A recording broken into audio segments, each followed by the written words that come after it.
Good evening. Let's begin by setting our motivation. So let's reflect on the circumstances that we have right here in this very moment. For the next hour, we'll have the opportunity to review the teachings that we've received on Nagarjuna's precious Garland. We're safe. We have enough to eat. And we have lodgings that are very comfortable and warm.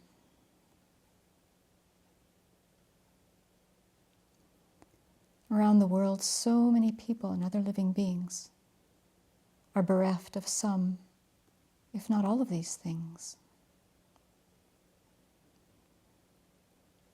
In addition, so many people are dealing with the shock and grief of suddenly losing their loved ones, either due to illness, accidents, or gun violence. So doing what we're doing tonight is virtually impossible for them.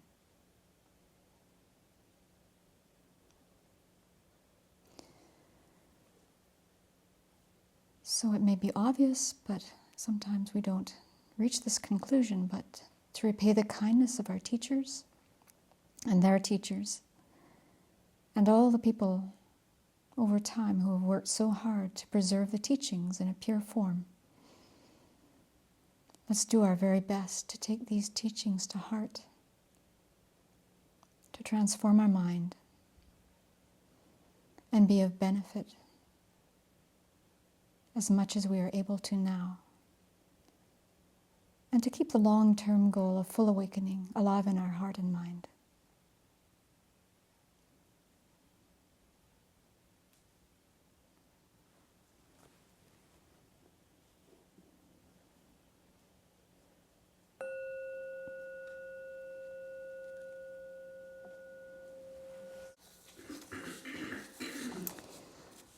So if you're tuning in for the first time tonight, you're probably thinking to yourself, that's not Venerable Children. And you're absolutely right, it's not Venerable Children. She is in Singapore right now with Venerable Damcho and Venerable Samten, spreading the Dharma. And if you're in that part of the world, please look on our website to find out where and what time she's teaching there for the next 2 weeks. And for those of us who are here tonight, we're going to start reviewing the teachings that we've been receiving since actually April 30th of this year. And so I think there's 22 questions on the list that was sent out if you received it. And don't worry, we're not going to do all 22 tonight. We're going to do the first 7. And then next week we'll be doing questions 8 through, I don't know what it is. And we'll divide it up 8 through 15, and the following week 16 through 19. So it's a great opportunity to go through these magnificent teachings again and again, and we were reminded just this past week by Jeffrey Hopkins that repetition is just so important. And sadly, I haven't done the 2,000 repetitions that he suggested, so I'm tied to a script tonight. And maybe in a few years I could sit here without a script, but that's not going to be the case for a long, long time. So I thought we could go through these questions, and maybe we can try this format where I'll start off, and if I'm going in a wildly wrong direction, everyone in the room can start waving your hands. And then, because I won't have all of the information for each of these questions, or you've got it in a different way that's beneficial, I think it's really important to hear it from different angles. Then, please, everybody here, I'm talking to you, please come up and you can also contribute what you have in response to the questions. Okay? Okay. So, we're going to be discussing Nagarjuna's precious Garland. And Venerable Children has been teaching from a commentary that has been given by Khenshur Jampa Tegchok, which is very beautiful. And just a little bit about Nagarjuna. He lived in South India, and there's some debate as to when he lived and how long he lived. Some say he was born and died between 50 and 150 CE, and other people say he was born in 150 and he lived to 250 CE, and some Tibetans say he lived to be 600 years. Some people say there were many Nagarjunas. I don't know if that part of it is so important, but what he has written and has come to us through him and other people who have passed this down is absolutely magnificent. And so as we've been learning these past months, what are the two themes of Precious Garland? What are they addressing?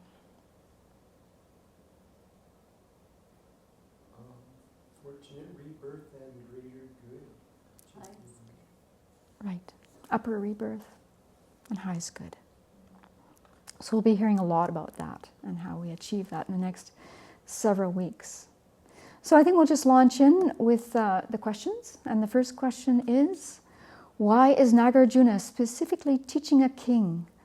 Do you think that the advice he gives the king would be different from advice he would give you personally? So I think if I first heard about this and I was just new to the Dharma, I could get really grumpy right off the bat and think, there you go. A king gets these teachings, one-on-one, from Nagarjuna. I know it all along. It's the powerful and the famous and the rich who get to have these kinds of privileges, and you can see how that mind would, go down a very grumpy road. But that would be totally missing the point of this. And I thought I'd share with something that Jeffrey Hopkins has written actually in his writings about this text, which actually gives quite an interesting different tone than what we're hearing from Khencher Jampa Tekchok. So I'll start with Jeffrey and then we'll move to Khencher Jampa Tekchok. So Jeffrey says this. It is said that he wrote the Precious Garland specifically for a Shatavana king, and this is going to be described in a few minutes. He describes the advice as sometimes being unpleasant, comparing it to distasteful but effective medicine. Monarchs who do what is against the practices and senseless are mostly praised by their citizens. For it is hard to know what will or will not be tolerated. Hence, it is hard to know what is useful or not to say. If useful but unpleasant words are hard to speak to anyone else, what could I, a monk, say to you, a king, who is a lord of the great earth? So there's a footnote as to this Shatavana king, and one of these scholars says that he identifies the king as presumably Gautamiputra, the lord over the three oceans, as recorded in Nasik edict of his mother Balari, stated to be a friend of Nagarjuna, as the person to whom two of the friendly epistles were addressed. Robert Thurman identifies the king as Udayi in Nagarjuna's guidelines for Buddhist social action. So it's not quite known for sure who this king was. There's a number of opinions. And then Jeffrey continues, but because of my affection for you, this is Nagarjuna speaking to the king, and from compassion for all beings, I tell you without hesitation that which is useful but unpleasant. When Nagarjuna says that his motivation is not just affection for the king, but also compassion for all beings, he intends to benefit others from reading and contemplating his advice. For at the end of the poem, he announces that these teachings are also for others. These doctrines were not just taught only for monarchs, but were taught with a wish to help other sentient beings as befits them. He extends the attitude of implementing unpleasant but salutary advice to encompass practice in general, in that the attainment of a greater end makes temporary difficulties bearable. Even if in ordinary life pain can bring future benefit, what need is there to say that accepting suffering, beneficial for one's own and others' happiness, will help? This practice is known as the policy of the ancients. If through relinquishing small pleasures, there is extensive happiness later, seeing the greater happiness, the resolute should relinquish small pleasures now. If such things cannot be borne, then doctors giving distasteful medicines would disappear. If it is not reasonable to forsake great pleasures for the small. Sometimes what is thought harmful is regarded as helpful by the wise. General rules and their exceptions are commanded in all treatises. At other points, however, the advice is described as being gentle and soothing. The supramundane Victor said that students are to be told the truth in a gentle, meaningful, and salutary way. They should be told at the proper time and from compassion. So that is why you're being told all of this. O steadfast one, when true words are spoken without belligerence, they should be taken as fit to be heard, like water fit for bathing. And then we'll go back to Geshe Jampa Tegchog's version of this. Nagarjuna says to the king, I'm going to teach you so you can practice this and attain the results, because the Dharma results can be attained when the Dharma is explained to someone who's receptive. Nagarjuna's particular reason for explaining the Dharma to the king is to establish these practices in a vessel of the excellent doctrine. In other words, in someone who is receptive, who can hold these teachings, meaning to put these teachings into practice and teach them to others. When the Dharma is explained to someone who is a suitable vessel, that person will practice the Dharma and gain all the magnificent results, and then will spread that Dharma to others who will also gain. And so now we get to go back and review what makes someone a suitable vessel. So here the king is a suitable vessel, and this is discussed in the Lamrim, and we also heard about it, I think 2 weeks ago, and we heard about it in Aryadeva's 400 verses. So what are the 3 qualities of a suitable vessel? They're unbiased, open-minded.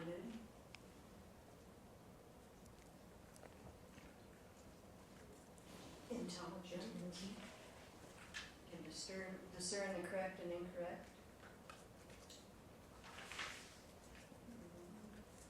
They're eager and interested in the Dharma.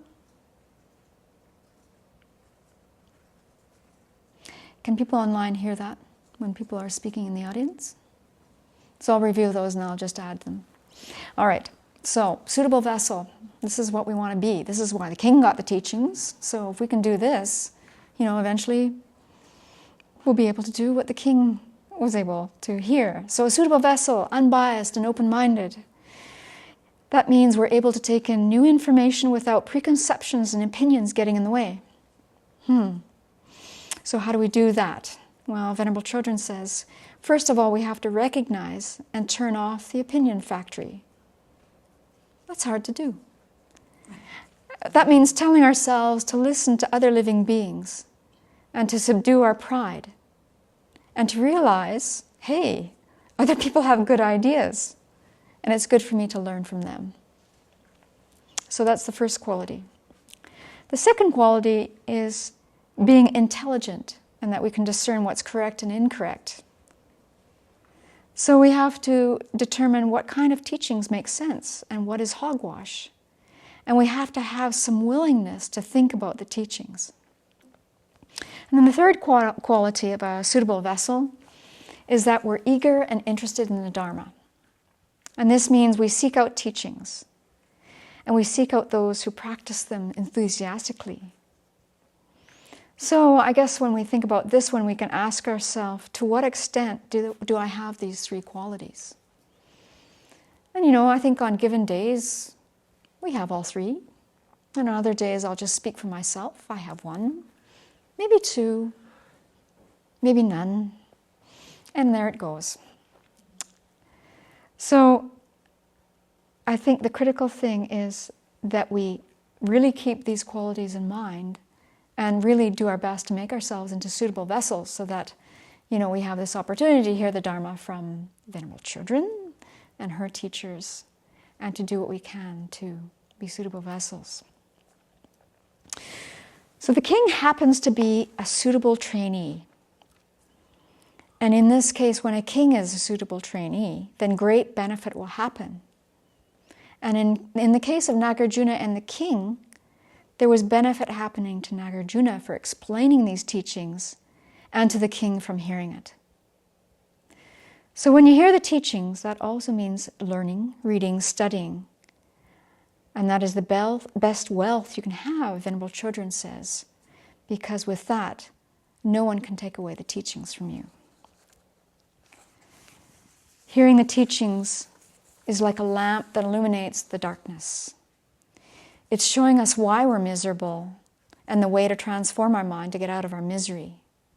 Hearing the teachings is our best friend because it never leaves us. It's the best path because it leads us to the highest good and full awakening.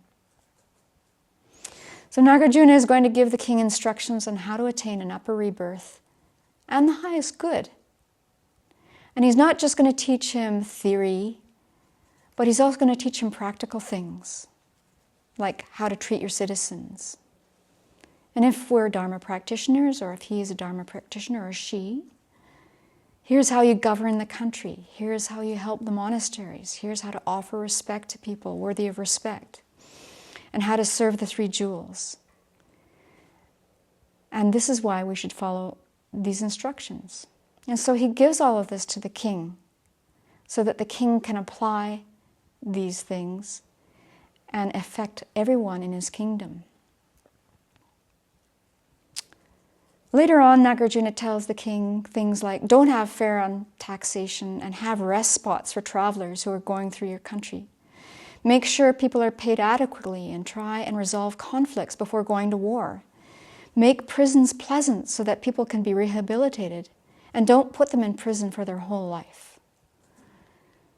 So can you imagine what it would be like if any leader of a country right now had this opportunity to hear these teachings? And, just how magnificent it would be. So if there's time tonight at the end of this review, I really want to write a letter to the new Prime Minister of Canada, Justin Trudeau. And Justin Trudeau introduced, or he did something with His Holiness the Dalai Lama in Toronto. Did you go to those teachings in Toronto? In 2004? Yeah. Well, at some point, Justin Trudeau met His Holiness. And so I think this is a perfect opening. I don't know if my letter will ever get to Justin Trudeau, but, I think it's worth a try. So you can help me compose a draft tonight of what we can say to Justin Trudeau and why he should listen to the teachings of Precious Garland. I'll stick with Canadian politics. I don't really understand American politics. So. Okay, so that was a long answer to the first question. Does anyone else want to come up and say it in your way? Anything to add? Not at this point. Okay, let's keep going. All right. Except that. Yes. And I don't need to come up for that.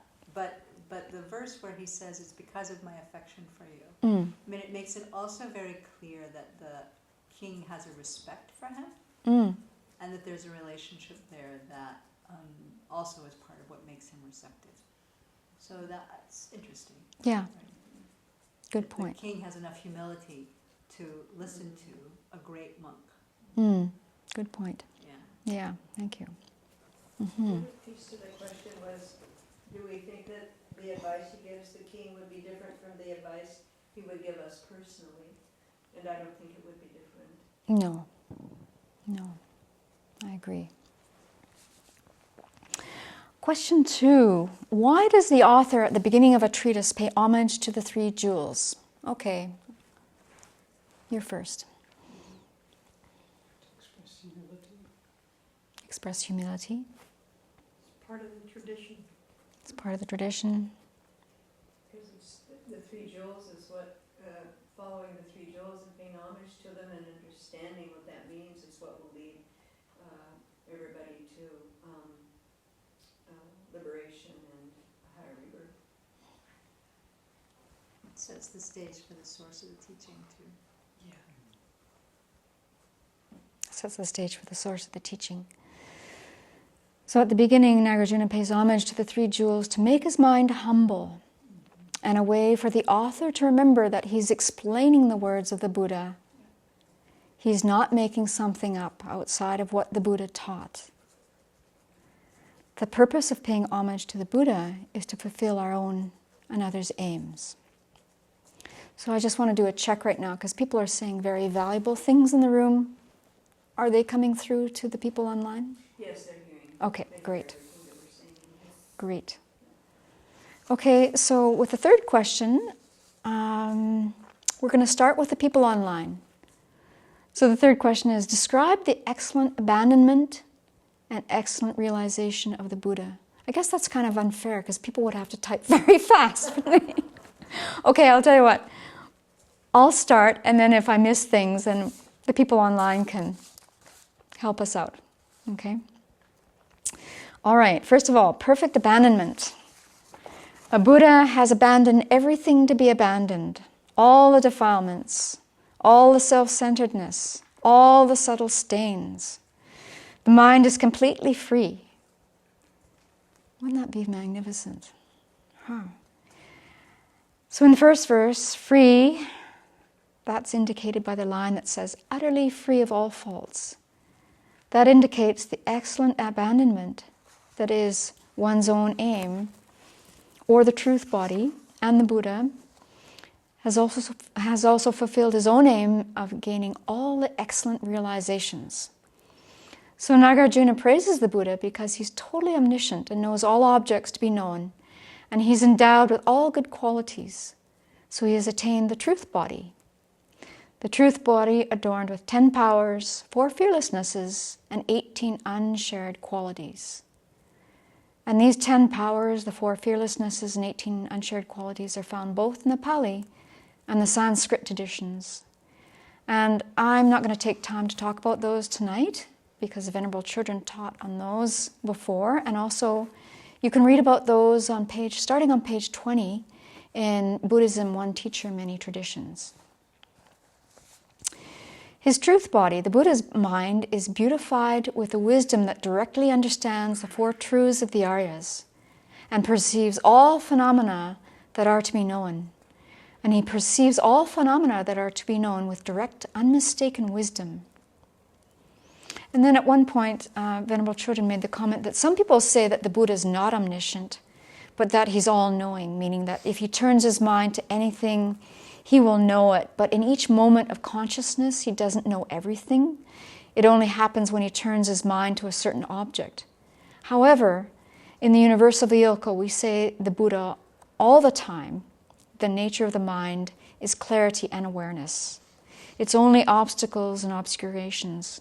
It's only obstacles or obscurations that are the things that impede the mind from perceiving things. And since the Buddha has eliminated all those obscurations, then naturally, all phenomena that exist appear to the Buddha without any hindrance, and he knows all phenomena at the same time. Anyone have anything else to add to this?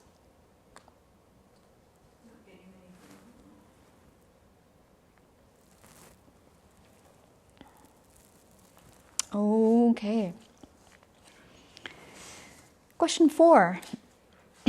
Why do we learn Oh, Venerable Trini has something. No, it's a question. We did all the abandonments, but we do all the realizations?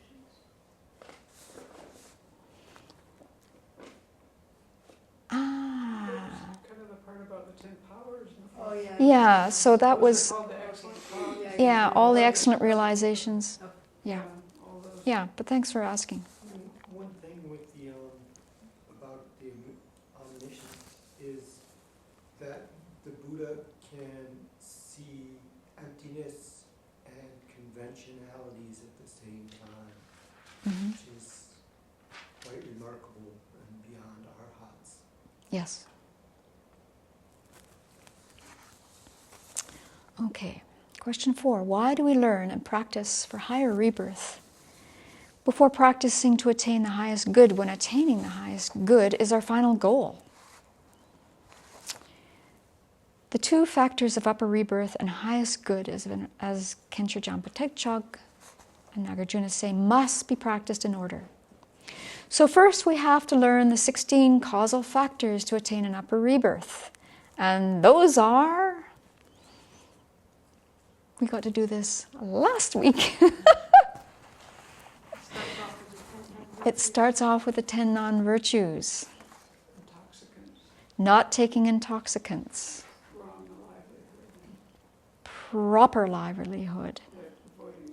Yeah. Yeah. We don't start off with the 10 non-virtues. Well, You start off by avoiding the 10. avoiding the 10 non-virtues. 13 things to abandon. Yeah. 3 things to 3 things practice. to Yeah. Okay. So 13 things to abandon. The 10 non-virtues. Avoiding intoxicants. Strong livelihood and harm. Abandoning harm. Maintaining Proper livelihood. And then the 3 virtuous ones. generosity, Generosity. love, Love. Reverence to those who Honoring those worthy of honor. Yes, okay. So that's where we have to start, those 16. And after practicing those well and being able to gain a series of upper rebirths, then we receive explanation on the final aim of the path, the wisdom realizing emptiness. And we practice that and meditate on that in order to attain the highest good. And it's very important that these things come in order. And then Venerable Children went on to explain that further. So Nagarjuna is saying you have to be practical. We have to be practical. And it's going to take more than one lifetime to become a fully awakened Buddha. So we better make sure that we have a good rebirth so that we can continue practicing in our next life. And then in the life after that and the lives after that.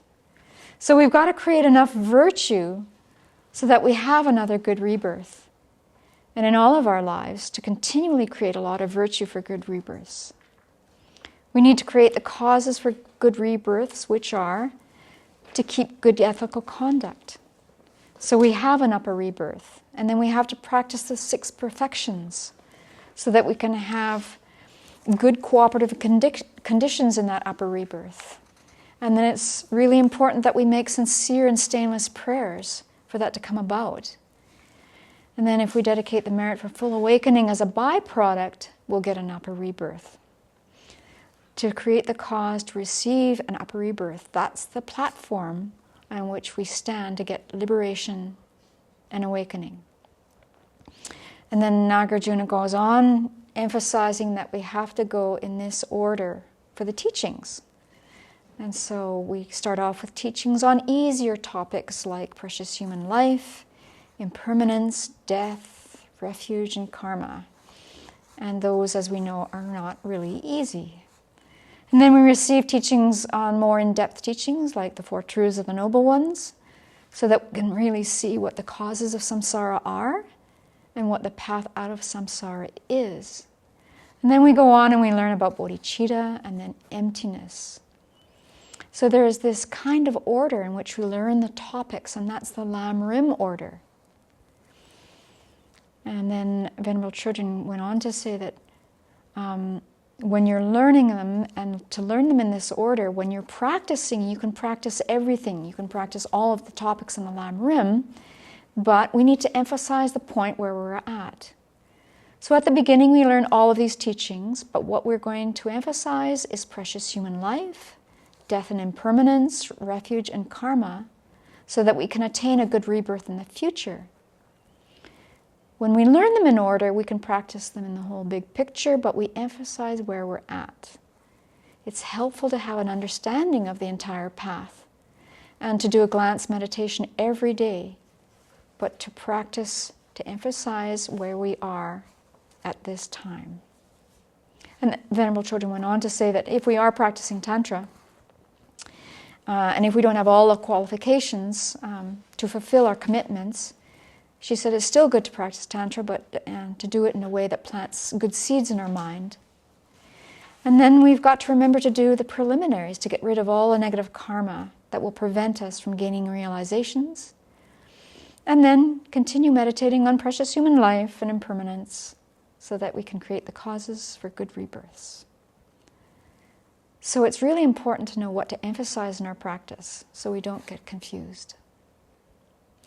And at this point, I thought it was really good for us to review Nagarjuna's purpose in writing the Precious Garland.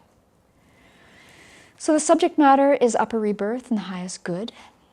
On the basis of a good rebirth, then we can create causes to attain the highest good together with their causes and effects. Not just what they are, but what causes them and what the effects of having them are.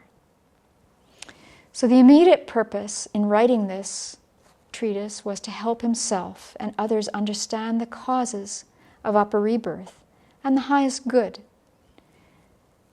We have to understand what the causes are before we can create them.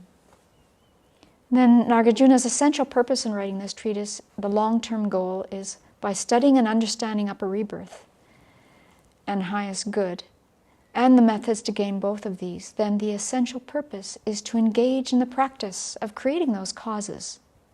And in that way we'll attain an upper rebirth, which is a stepping stone to attaining the highest good, which is the essential purpose of why he's teaching this, so that sentient beings can attain liberation, and more particularly, full awakening.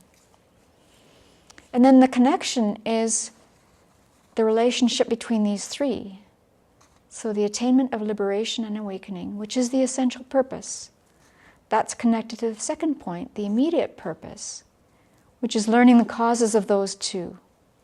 And that immediate purpose is connected to the subject matter, which is upper rebirth and highest good, and their causes and effects. So having said all that, Nagarjuna's ultimate purpose is to help us attain full awakening, and the immediate one is to keep us out of the lower realms. And to do either of those, then we have to learn what upper rebirth and highest good and their causes and effects are. Does anyone have anything to add to question 4?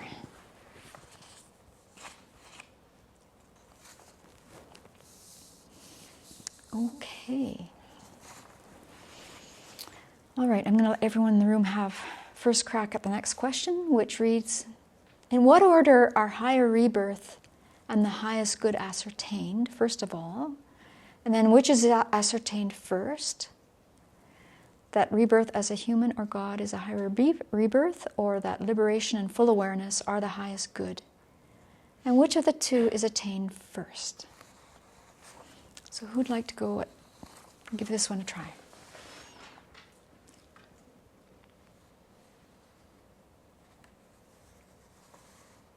I'll say it, but I'll just say it in my own words. Okay. In terms of attaining things, you attain a higher rebirth before you would attain the final goal. In terms of attaining, Yes. because you need a bunch of higher rebirths to get to the final goal. Yes. But in terms of ascertaining is the reverse, because it's because of the types of phenomena that manifest, unmanifest, and all, or the hidden and slightly hidden and all that. Like all the things that it takes to make a higher rebirth are extremely hidden phenomena. So, whereas the things to get liberation are only slightly hidden, you can understand those by logic. So that means to ascertain, you'd have to be a Buddha to actually ascertain the details of getting a higher rebirth. Right. Heather wrote, we first attain higher rebirth and then highest good, but in terms of ascertaining then, we must first realize highest good before we can fully realize higher rebirth. This is because higher rebirth is dependent on the realization of karma, which is a very obscure phenomena and can only be known by the omniscient mind or expert testimony. Ascertaining the highest good, a slightly obscure phenomena, on the other hand, can be known by reasoning and thus is ascertained first.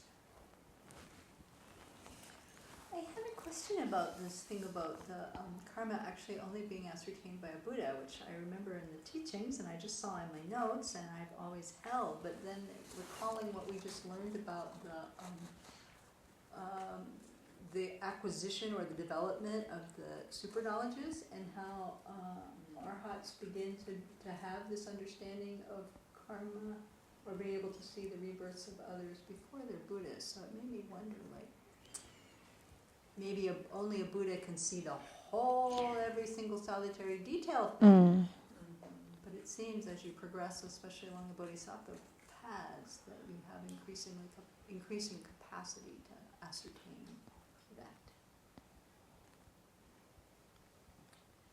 Right. And it's only the Buddha. Path, actually, you don't even have to be a bodhisattva.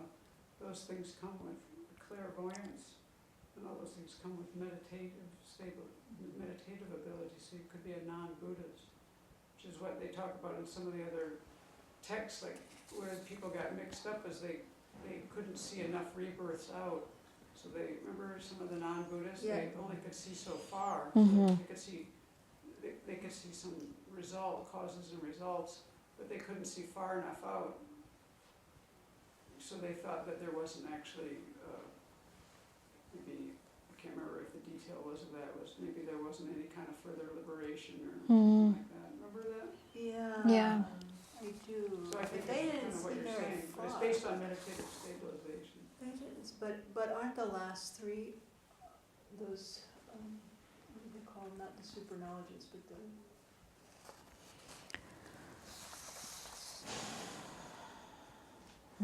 I'll have to look it up. Heather wrote, I asked Venerable about this once, and it's a progression. Yeah, Yes, only yeah. a Buddha can Mhm. see the entire picture. Yeah. Right. But as we get closer, we increasingly have that ability. So, yeah. Let's go check. How.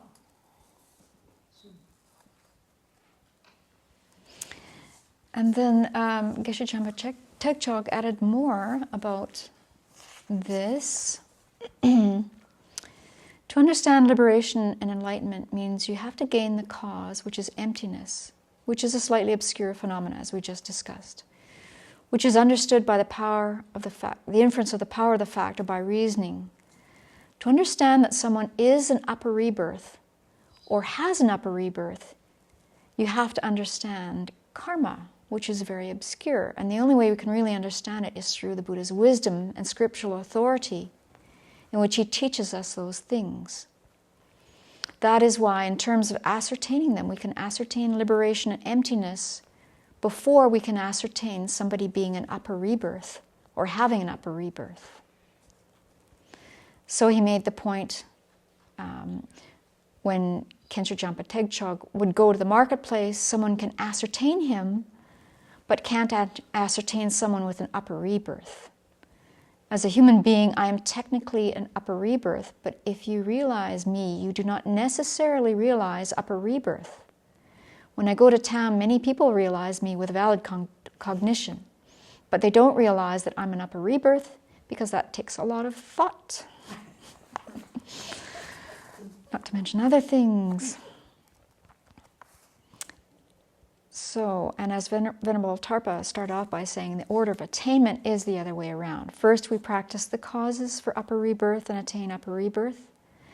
Then, on the basis of an upper rebirth, we practice the causes of highest good and attain the highest good. To realize upper rebirth, it's not enough to realize something that is. It is not enough to realize something that is upper rebirth. We must understand it is an upper rebirth from the viewpoint of its causes. Okay, question 6. What are the roles of wisdom and faith in attaining higher rebirth and highest good? Which one is foremost? Which one comes first? And why?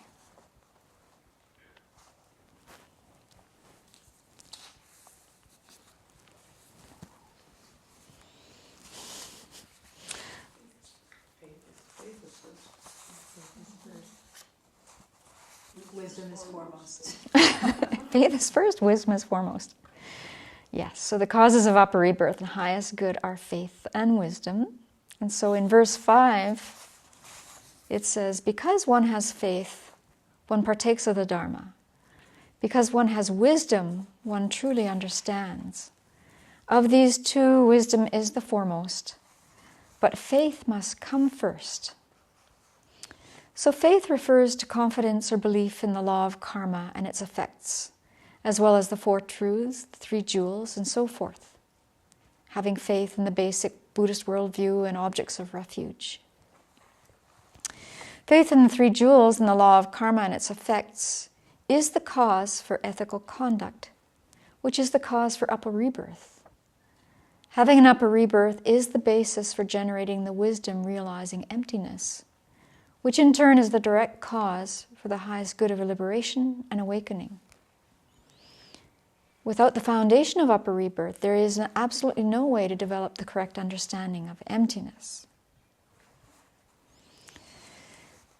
So faith in karma and its effects means we have some understanding of the four principal aspects of karma. So let's go through those. We've done this a lot, but I think it's good to go through them again. So what are the four principal aspects of karma? Happiness comes from... Definite. And that happiness results from virtuous actions.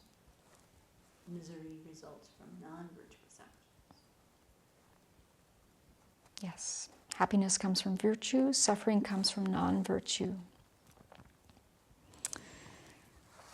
The second principal aspect of karma, a small... Karma is expanding.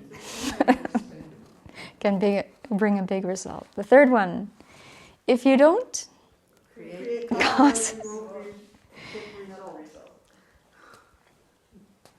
and if you do create the cause, you get the result. This is a very hard one for me to get.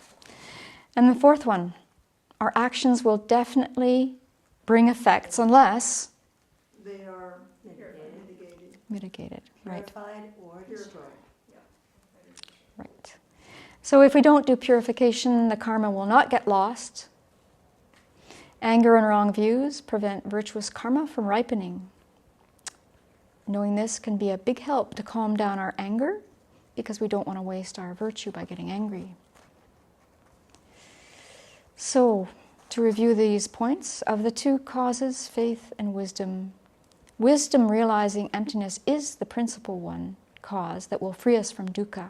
However, before we can generate that wisdom, this is going to take many lifetimes, because we have not done the work in previous lifetimes.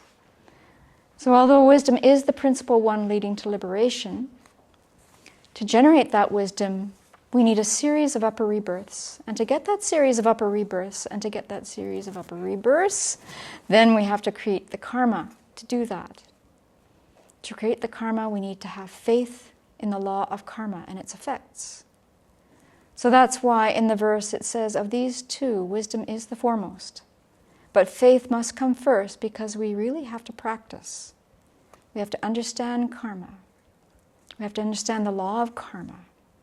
And due to having faith in that, then we'll have that series of upper rebirths and we'll behave in a way that brings that about. Faith in karma and its effects is a good start, but it alone is not going to get us to awakening. And that wisdom realizing emptiness is what we want, but we have to create the cause to get it. So to do that, we have to create a lot of virtue so that we have a good rebirth, and so that our mind stream is buoyed by that virtue. And then when our mind stream is enriched by virtue, it becomes much easier to generate wisdom. And as Venerable Children made the comment, when our mind doesn't have much virtue in it, then it's like a dry desert, and not so much can grow in it. So the Lam Rim gives us many reasons why faith is fundamental.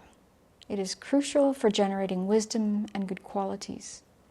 Through having faith and belief in the points of the instructions, we'll be motivated to practice the correct path according to them without being distracted by many useless doubts. So it's quite interesting that there's such an emphasis on faith, but this isn't blind faith. This is really reasoned faith. And that the two of them are essential, faith and wisdom.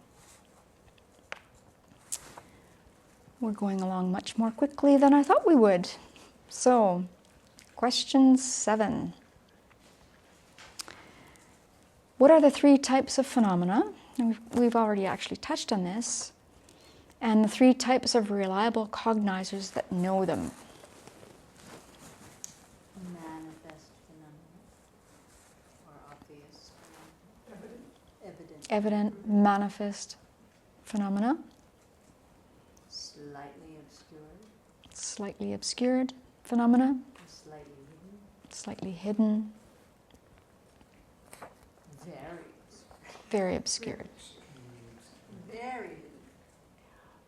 extremely, I believe, sometimes. Extremely hidden.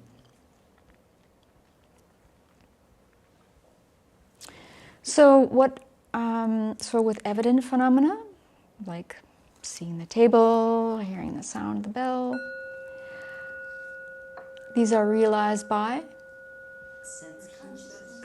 Right. Sense consciousness. Direct perception. Right. Directly perceiving sense And consciousness. what realizes slightly obscure phenomena? Inferential. Reasoning, inference. Inference by power of the fact. And the obscure, very obscure. Relying on authoritative scriptures. Right, authoritative Also scriptures. what's it called? Inference by power. It's also an inference. For extremely, No. that's It's not an inference by scriptural authority. inference by power of the fact Oh, is, Yeah, I think they have oh, a name of that, but is that what it was called? I don't know, I can't remember that for sure. we'll have to check on that. I think you're right, there were 4 kinds of inference, Yeah, and it's one an was inference of the scripture. inference by scriptural Scriptural authority. Okay. Or by It is- direct it mental is- perception If you're a Buddha. Buddha. Yeah. 4 types of inference. We studied that, something like 4 types. So we'll have to do some checking on that. Geshe Jampa Tekchog says this about these, just to give us a bit more. The impermanence of sound can't be known by the auditory consciousness of ordinary beings. We must first understand it by applying reasoning, such as the syllogism, sound is impermanent because it is a product of causes. Like impermanence, emptiness is also a slightly obscure phenomenon. Thus, we must initially use reasoning to understand it. We can't just sit still, close our eyes, and expect the emptiness of inherent existence to appear to our minds. This is especially true because inherent existence appears to all consciousnesses of sentient beings, except to an Arya's meditative equipoise and emptiness.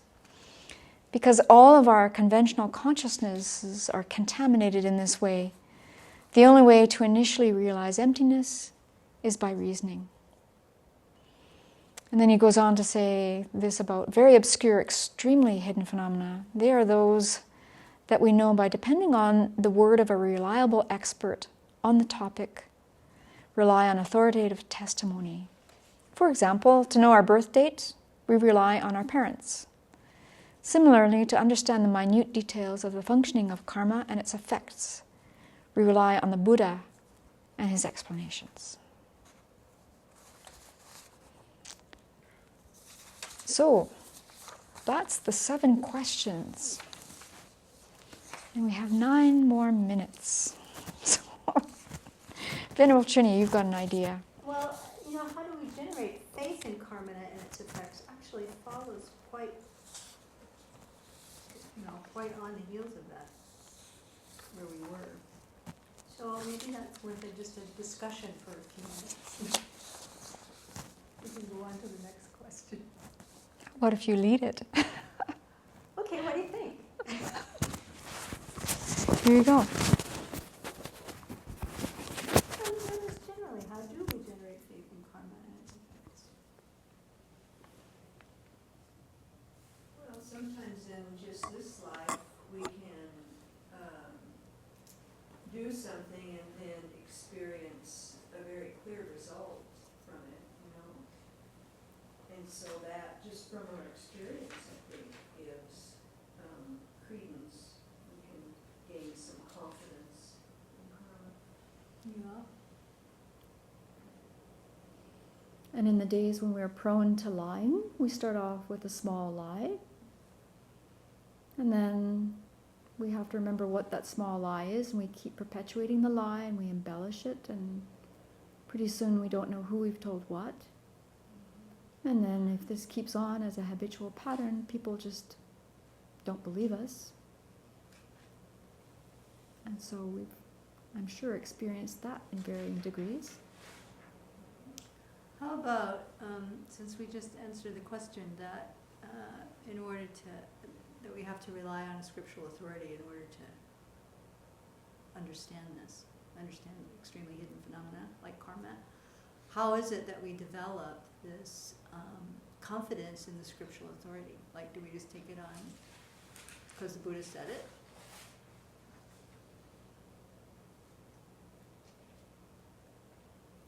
That really opens up the whole can of worms of definitive and non-definitive scriptures.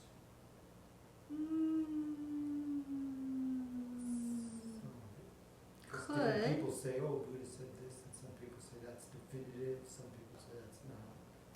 Especially about a lot about emptiness. Yeah, the nature of reality itself, but I think, way before we get into the wisdom teachings, though, there's some pretty strict, especially the Lam Rem, the outline. We look at reflecting, for example, on death is certain, time of death is uncertain. Nothing helps at the time of death but our practice, or nothing goes with us but our consciousness. Like reflecting on those kinds of teachings, or the true suffering, true dukkha. Reflecting on true dukkha, we think about that and start to develop faith in the Buddha, and it's sort of a progression of understanding various steps of the Buddha's teachings, and then we start to trust the Buddha's word on things. Right? Mm-hmm. I was also going to say that we see horrible things happen to people that we perceive as really good people, and so we have to think that there must be a reason for that, and that could be a way that we generate faith in karma. Yeah.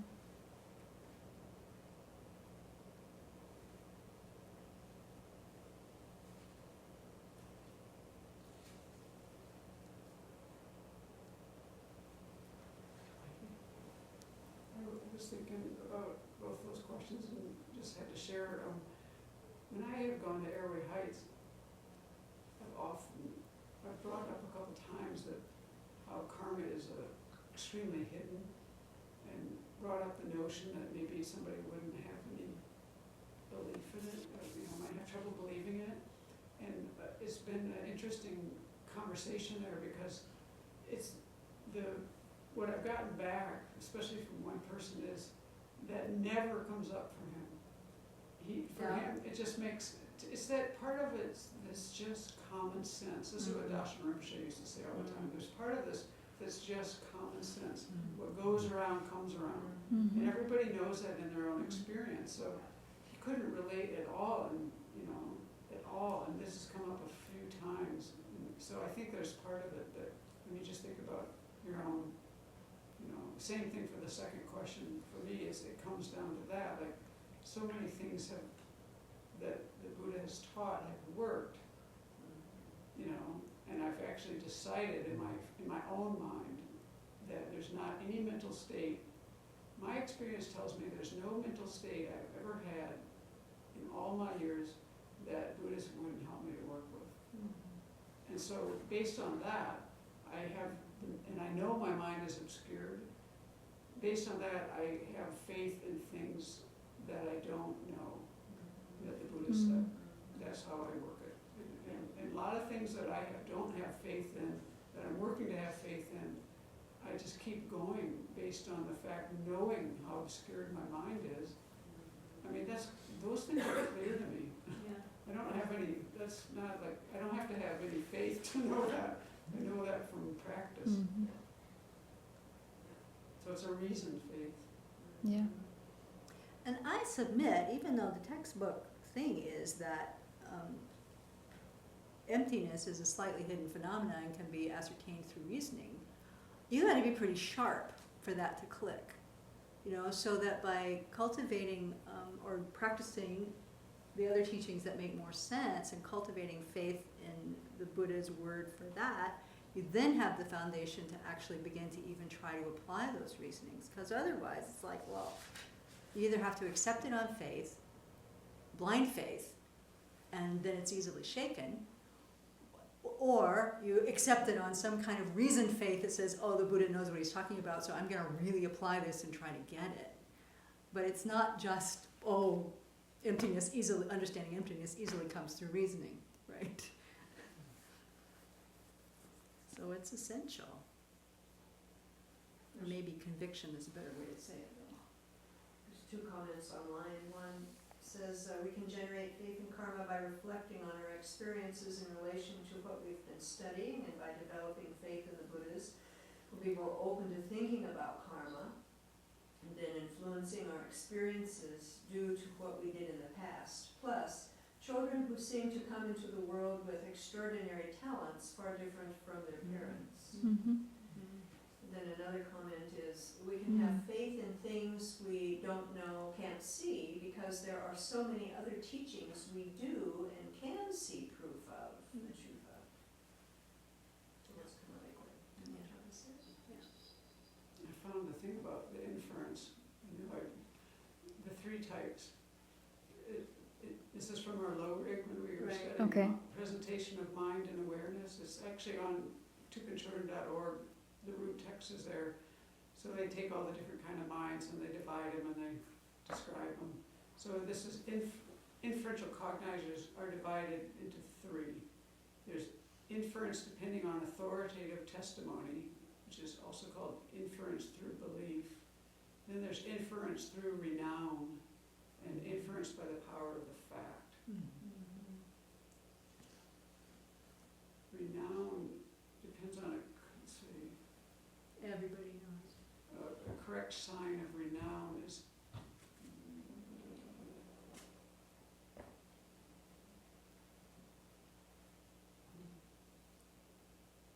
yeah, I don't know, it's kind of the way it's written. I'd have to be able to concentrate to grok it. It's not written easily. The one about renown. Yeah. Jack also wrote online that just what you're talking about, we can have faith in the scriptures by subjecting them to the 3 criteria for checking them.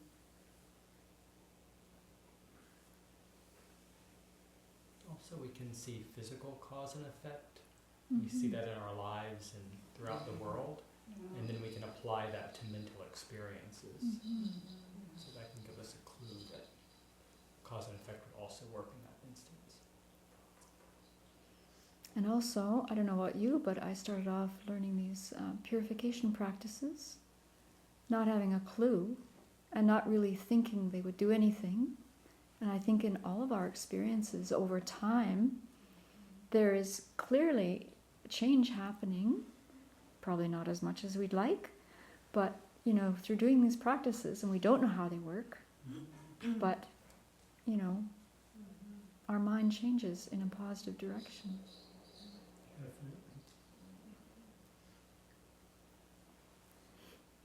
Thank you, Venerable Juni. So lots of food for thought.